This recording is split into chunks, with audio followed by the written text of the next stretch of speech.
오늘 함께 나눌 말씀은 누가복음 2장 말씀입니다. 누가복음 2장 22절로 40절 말씀을 저와 여러분이 한 절씩 교독하고 마지막 절은 함께 읽겠습니다. 제가 먼저 읽습니다. 모세의 법대로 정결 예식의 날이 참에 아기를 데리고 예루살렘에 올라가니 이는 주의 율법에 쓴 바 첫 해에 처음 난 남자마다 주의 거룩한 자라 하리라 한 대로 아기를 주께 드리고 또 주의 율법에 말씀하신 대로 산비둘기 한 쌍이나 혹은 어린 집비둘기 둘로 제사하려 함이더라. 예루살렘에 시므온이라 하는 사람이 있으니 이 사람은 의롭고 경건하여 이스라엘의 위로를 기다리는 자라. 성령이 그 위에 계시더라. 그가 주의 그리스도를 보기 전에는 죽지 아니하리라 하는 성령의 지시를 받았더니 성령의 감동으로 성전에 들어가매 마침 부모가 율법의 관례대로 행하고자 하여 그 아기 예수를 데리고 오는지라.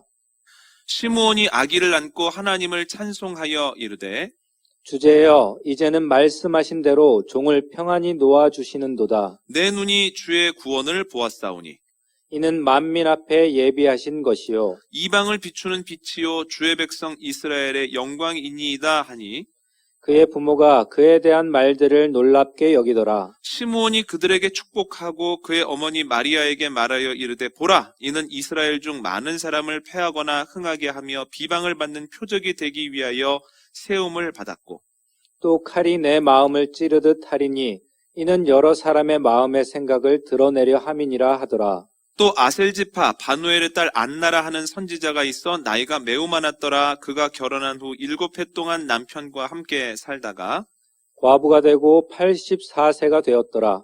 이 사람이 성전을 떠나지 아니하고 주야로 금식하며 기도함으로 섬기더니 마침 이때에 나와서 하나님께 감사하고 예루살렘의 속량을 바라는 모든 사람에게 그에 대하여 말하니라. 주의 율법을 따라 모든 일을 마치고 갈릴리로 돌아가 본 동네 나사렛에 이르니라. 함께 읽겠습니다. 아이가 자라며 강하여지고 지혜가 충만하며 하나님의 은혜가 그의 위에 있더라. 아멘. 잠자리에 들기 전에 가족들이 함께 기도를 합니다. 처음에는 엄마나 제가 기도를 하고 아이들이 따라하는 형식이었습니다만 시간이 지나고 익숙해지면서 첫째 아이가 기도하면 둘째 아이가 따라하기도 하고 또한 둘째 아이가 기도를 하면 온 가족이 따라하기도 합니다. 그런데 11월에 접어들면서부터 급격하게 둘째 아이가 기도하고 가족들이 따라하는 횟수가 늘어났습니다. 그뿐만 아니라 시킨 것도 아닌데 기도 말미에 꼭 산타 할아버지에게 무엇을 받고 싶은지를 둘째 아이가 이야기를 합니다.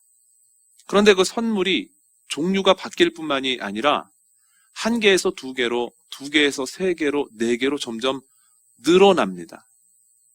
그러면 2년 전부터 무엇인가를 알고 있는 오빠가 너 그렇게 욕심부리다가는 하나도 못 받는 수가 있어. 하나만 택해야지. 이렇게 경고를 주기도 하고 또한 산타 할아버지가 흡족해 할 만한 가격의 선물로 이리저리 조조를 하곤 합니다.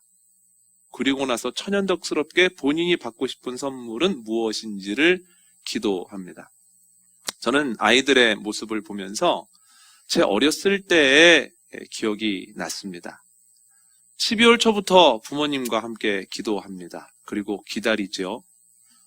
그런데 성탄절 아침에 일어나면 기도하던 바로 그 선물이 머리맡에 놓여 있습니다. 그래서 저는 성탄절의 기다림에 대한 기억은 매우 따뜻하고 부드러운 색감을 가지고 있습니다.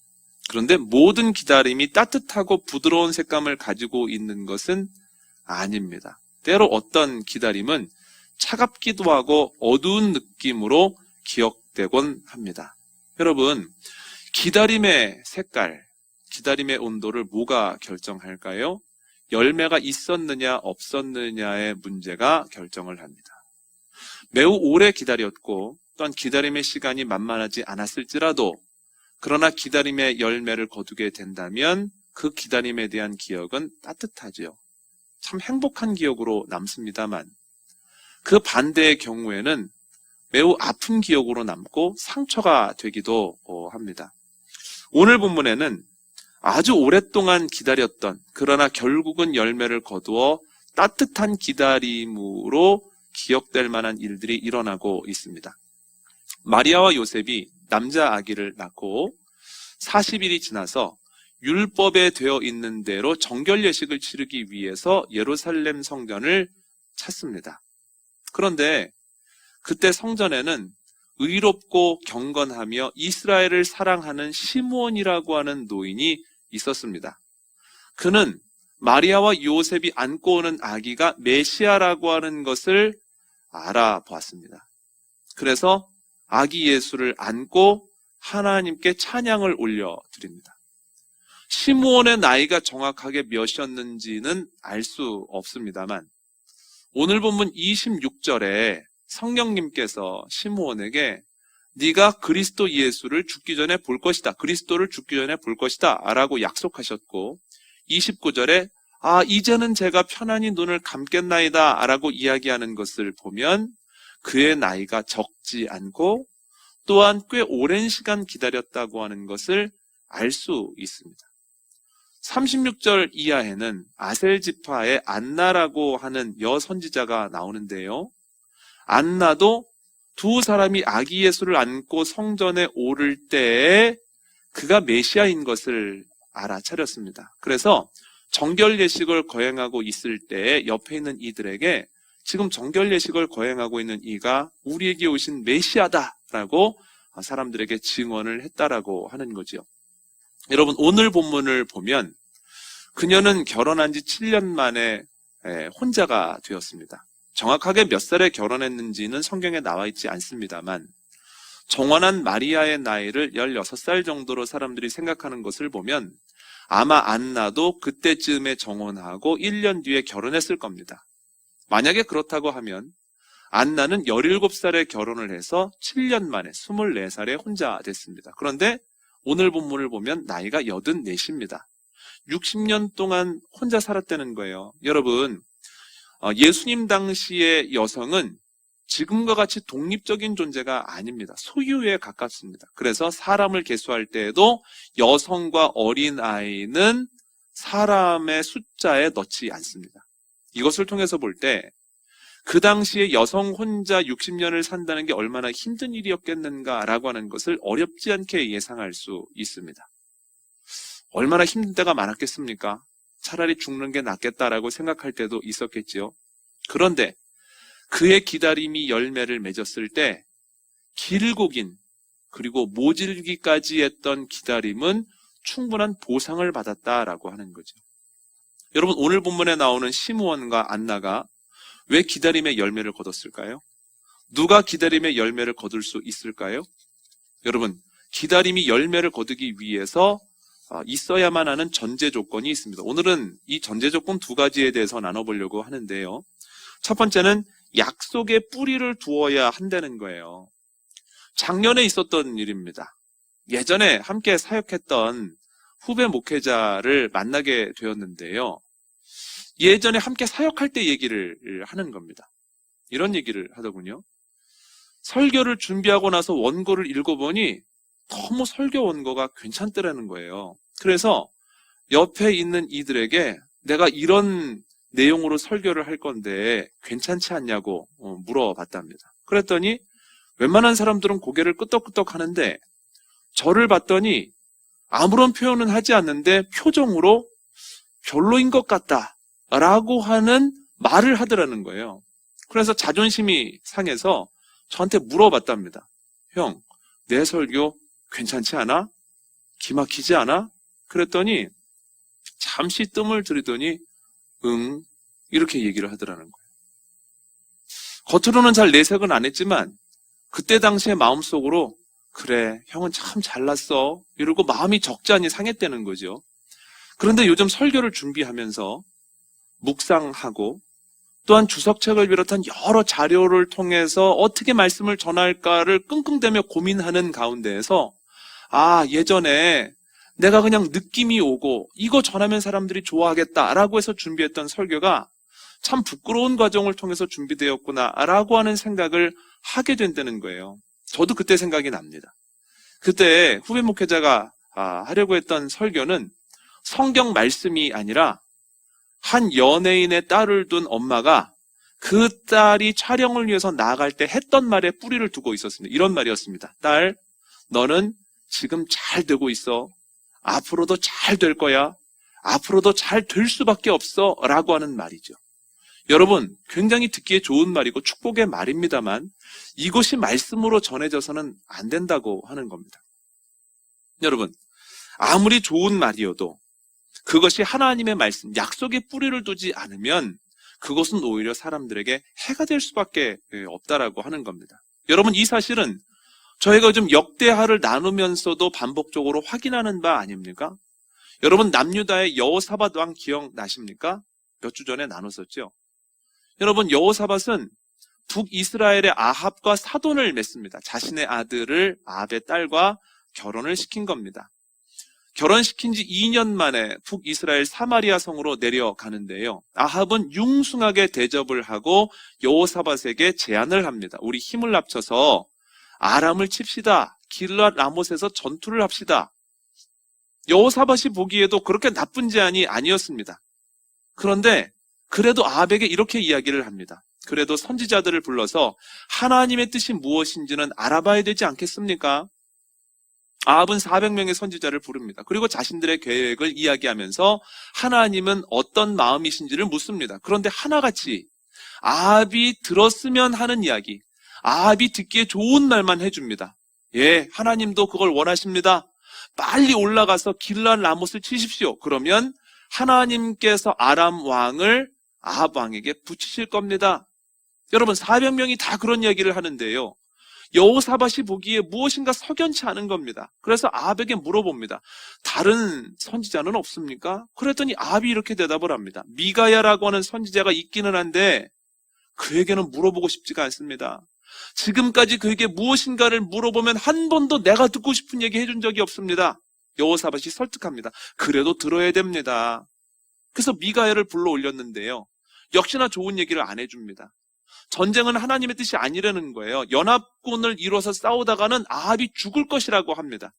그런데 그 민망한 상황에서 400명의 거짓 선지자 중에 시드기야라고 하는 사람이 나와서 미가야를 거짓 선지자로 몰아세우면서 사람들이 보는 앞에서 미가야의 뺨을 칩니다. 미가야는 그래도 기가 죽지 않습니다. 그래도 하나님의 뜻은 전쟁을 하지 않는 거라고 하는 거예요, 이번에.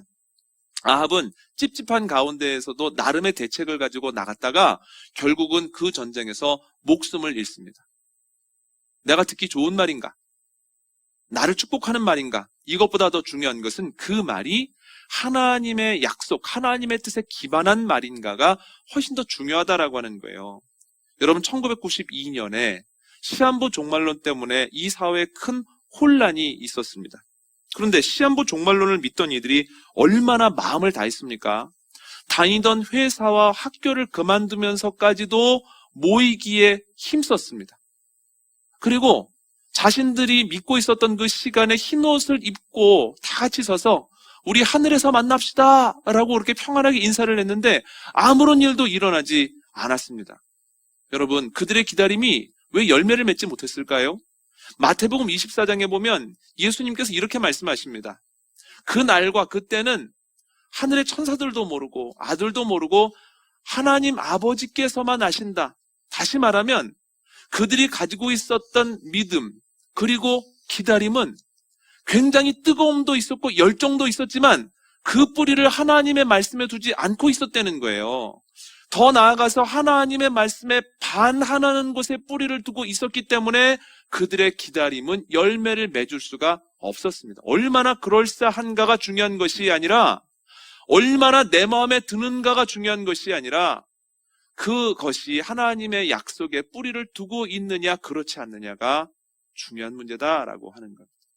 여러분, 성경에는 하나님께서 주신 약속들이 가득합니다.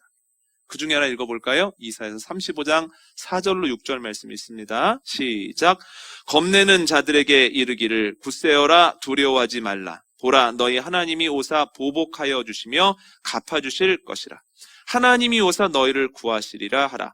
그때 맹인의 눈이 밝을 것이며 못 듣는 사람의 귀가 열릴 것이며 그때 저는 자는 사슴같이 뛸 것이며 말 못하는 자의 혀는 노래하리니 이는 광야에서 물이 솟겠고 사막에서 시내가 흐를 것임이라. 아멘.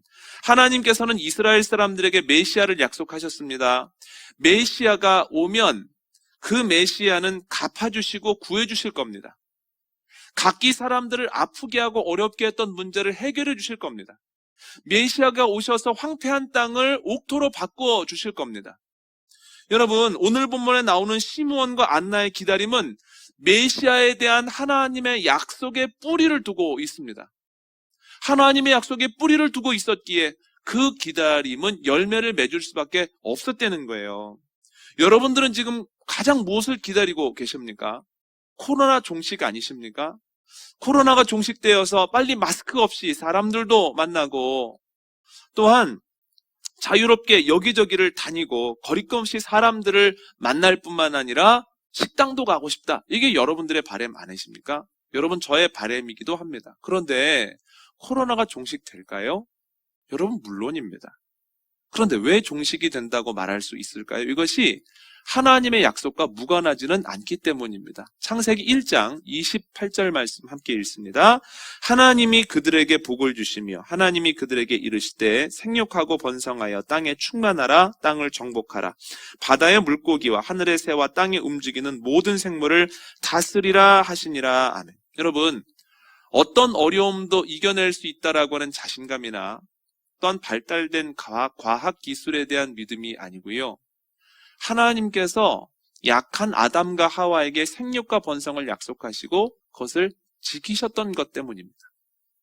노아와 그의 가족들만 남았을 때도 동일한 약속을 주시고 그들에게 약속을 지키심으로 그들에게 번성함을 허락해 주셨기 때문입니다.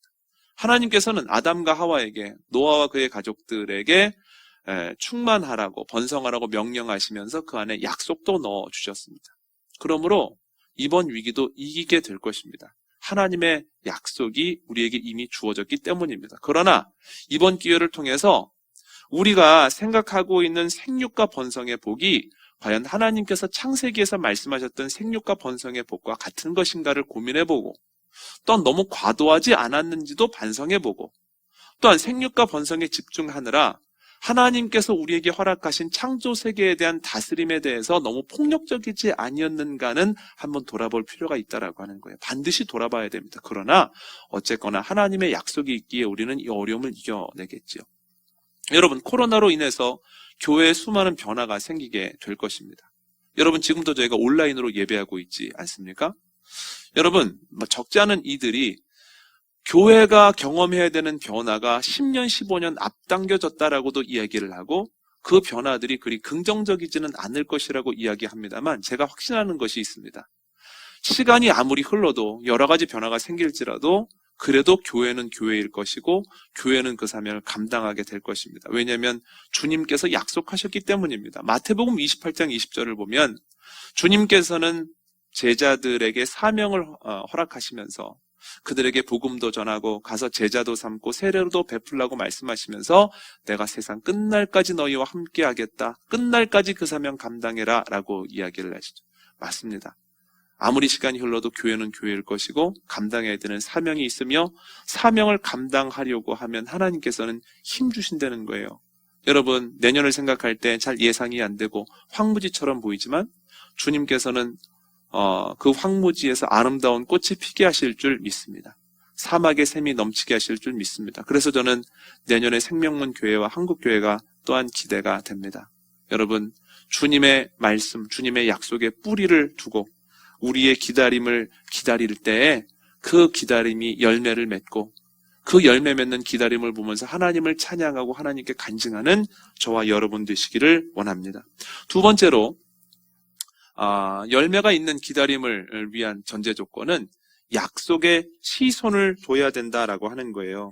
하나님께서 이사야를 통해서 메시아에 대한 약속을 주셨을 때 적지 않은 이들이 기대를 하기 시작했습니다. 그런데 그들의 기대와는 다르게 상황이 점점 안 좋아집니다. 물론 그들을 침략하고 멸망시켰던 바벨론은 멸망했습니다만 주인만 바벨론에서 바사로, 바사에서 히랍 제국으로, 또한 히랍에서 로마로 바뀔 뿐 그들은 독립하지 못했습니다. 계속해서 누군가의 속국이었습니다.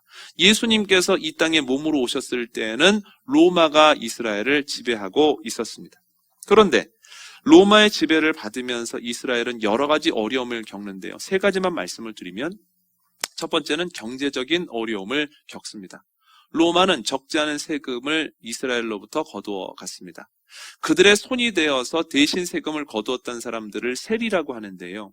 이스라엘 사람들이 세리를 창녀와 같은 범주에 놓고 그들을 노골적으로 증오하고 미워했던 것은 로마가 세리를 통해서 얼마나 많은 부담을 이스라엘 사람들에게 주었는지와, 그럼에도 불구하고 로마의 힘이 너무 강력해서 이스라엘이 할 것이 별로 없었다라고 하는 증거다라고 하는 거예요. 그 로마의 지배를 받으면서 그들의 경제적인 형편은 그렇게 좋지 않았습니다. 두 번째는 정치적인 어려움을 겪었습니다. 로마는 아주 중요한 것은 자치구로 설정을 하고 직접 다스렸습니다. 그런데 그렇지 않은 지역에는 왕을 세우고 대리 통치를 했습니다. 이스라엘은 자치구가 아니었습니다. 그래서 세운 왕이 헤롯이었습니다. 성경에 헤롯이라는 이름이 많이 나오죠. 예수님께서 오실 당시에는 대헤롯이라고 하는 사람이고, 예수님이 공생애를 하실 때에는 그의 자녀들 헤롯이 기록되어 있는 겁니다. 그런데 그 헤롯이라고 하는 사람은 이스라엘 사람들이 증오에 맞지 않는 이방 사람이었습니다. 여러분, 이것을 통해 알 수 있는 것은 이스라엘 지역에 왕을 세우는데 전혀 이스라엘 사람들의 민족 정서를 고려하지 않았다는 것, 이건 일례에 불과합니다. 그래서 로마가 정치적인 일을 처리할 때 이스라엘에 대해서 크게 생각을 안 했고, 그것 때문에 늘 정치적인 다툼이 있었다라고 하는 거예요. 세 번째는 종교적인 어려움을 겪었습니다. 로마는 그 지역의 왕뿐만이 아니라 최고 종교 지도자인 대제사장도 임명을 했습니다. 그런데 그들이 하나님을 믿고 인정하지 않는 상태에서 지명하는 대제사장이라고 하는 것은 돈과 권력에 따라서 정해질 수밖에는 없었다는 거예요. 그러니 선정 과정이나 선정된 그 뒤에 일어나는 일은 불보듯 훤합니다. 여러분, 가야바라고 하는 사람은요, 장인으로부터 대사장직을 물려받았던 사람입니다. 그런데 그 장인이 되는 사람은요, 그 장인이 되는 안나스라고 하는 사람은 자신이 대제사장을 하고 자녀들에게 무려 6, 7번을 세습을 하다가 나중에는 가야바라고 하는 사이에게까지 그 자리를 물려줬다라고 하는 거예요. 여러분, 이러한 상황일진데 어찌 예루살렘 성전이 기도하는 집이 아니라 강도의 소굴이 될 수밖에는 없지 않겠습니까? 여러분, 이스라엘의 상황은 정치, 경제, 종교적으로 어떤 것 하나 제대로 된 것이 없었습니다. 문제가 컸다는 거예요. 그런데 기억해야 될 게 있습니다. 문제가 만만치 않고 적지 않아도, 그러나 하나님이 메시아를 주신다라고 하는 약속은 여전히 유효하다라고 하는 거예요. 그래서 지금 이 사람들이 살아가고 있는 상황은 두 개가 공존합니다. 수없이 많은 문제도 있으면서 또한 메시아를 주신다고 하는 하나님의 약속도 함께 있습니다. 사람들은 둘 중에 하나를 선택하는 거예요. 문제를 보기로 결정하는 사람들이 있었습니다. 적지 않은 사람들이 이 모습을 보지 않으려고 광야에 나가서 살게 되었습니다. 도피하는 거죠. 또 꽤 많은 사람들이 이스라엘을 떠났습니다. 외국에서 희망을 찾는 거죠. 어떤 사람들은 극단적인 선택도 합니다. 떠돌아다니며 강도 행각을 벌이는 강도들도 되었습니다. 또한 어떤 이들은 이러한 사회에 철저하게 적응하기로 마음먹고 살았습니다. 반면 약속에 집중하는 이들도 있었습니다. 오늘 본문에 나오는 시므온과 안나가 여기에 해당합니다. 수많은 문제가 있으나 그러나 신실하신 하나님의 약속에는 변화가 없고, 전능하신 하나님께서 약속하신 것을 이루실 것이라는 믿음을 가지고 기다리는 거예요. 그랬을 때 하나님은 약속을 지켜주심으로 그들이 이 땅에 오시는, 몸으로 오시는 메시아를 만나게 되었다라고 하는 거예요. 여러분, 같은 시기에 같은 공간에서 살아갑니다. 그런데 전혀 다른 모습으로 살아갑니다. 무엇의 차이입니까? 시선의 차이입니다. 그들이 어디를 보고 어디에 집중하느냐라고 하는 거죠. 이스라엘 사람들이 하나님의 은혜로 출애굽을 합니다. 하나님의 인도를 받아 해변길이 아니라 광야길로 갔는데요. 오래지 않아서 홍해라고 하는 큰 문제를 만납니다. 그런데 여러분, 홍해라고 하는 큰 문제만 있습니까? 아니요. 하나님의 약속도 여전히 유효합니다. 하나님의 능력으로 홍해를 건넙니다. 스루 광야라고 하는 곳을 걸어서 3일 동안 가고 있는데 물을 만나지 못합니다. 큰 문제를 만났죠. 여러분, 문제만 있습니까? 아니요. 하나님의 약속은 여전히 유효합니다. 그 뒤로도 수많은 문제들을 만납니다. 만나는 문제 하나하나마다 만만한 것이 없습니다. 그러나 변하지 않는 것은 주님의 약속이 여전히 유효하다는 거예요. 그래서 애굽에서 나와서 가나안 땅을 걸어가는 이스라엘 사람들이 매 순간순간 선택해야 되는 것은 내 앞에 있는 문제와 여전히 유효한 하나님의 약속 사이에서 어디에 초점과 어디에 시선을 두고 어디에 더 집중할 것이냐, 이것을 매번 선택해야 됐을 거다라고 하는 거죠. 여러분, 문제에 내 시선을 두면 낙심합니다. 불평합니다. 원망합니다. 그러나 하나님의 유효한 약속을 바라보면 기다리게 되고 기다리면서 기대하게 됩니다. 누가 가나안 땅을 밟았습니까? 유효한 하나님의 약속에 시선을 두었던 이들이 가나안 땅을 차지했다라고 하는 거지요. 포로로 끌려갔던 이스라엘 사람들이 고향으로 돌아옵니다. 하나님께서 약속하셨던 그대로 70년 만에 돌아오게 되는 거죠. 그런데 그들은 돌아올 때 기대감이 있었습니다. 돌아오면 얼마나 좋은 일들이 많을까. 그런데 너무 힘든 거예요. 너무나 방해물들이 많은 겁니다. 그때 이스라엘 사람들이 하나님께 나아가 기도하며 묻습니다. 하나님, 하나님의 약속이 유효합니까? 그때 하나님께서 대답하십니다. 내 약속 유효하다. 너희에게 약속한 모든 것을 내가 이룰 것이다. 내가 다윗에게 한 모든 약속을 이룬 것까지. 여러분, 이룬 것 같이. 여러분, 그것이 저희가 지금 새벽에 나누고 있는 역대상과 역대하라고 하는 거예요. 그들은 신실하신 주님을 바라보면서 모든 어려움들을 이겨나가기 시작했습니다. 그랬을 때 주님은 그들을 통해서 새로운 이스라엘을 세워나가셨다라고 하는 거예요. 여러분, 우리에게 여전히 적지 않은 문제들이 있습니다. 특히 올해는 코로나로 인해서 또한 이로 인해 파생되는 여러 가지 일들로 만만치 않은 일들을 계속해서 경험합니다. 그런데 이 상황 속에서 우리가 해야 되는 것은 주님의 약속은 지금도 유효하다는 것을 기억하는 겁니다. 문제가 아니라 주님을 바라보는 겁니다. 그때 우리는 기다릴 수 있고 기대할 수 있다는 거예요. 그리고 결국은 우리의 기다림은 열매를 맺고 주님께 찬양을 올리고 또한 주님께서 하신 일들을 다른 이들에게 증거할 수 있다라고 하는 거죠. 여러분, 주님의 약속에 시선을 두는 저와 여러분 되시기를 원합니다.